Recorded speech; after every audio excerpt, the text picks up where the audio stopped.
This is salt. Pour the salt into it.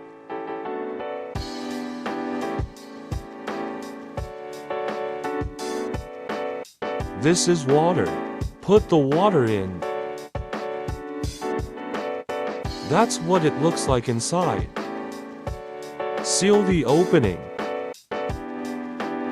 And then shake it.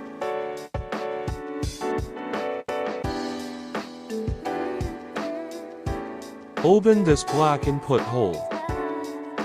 Plug in this light. Press here is the switch, also can adjust the mode.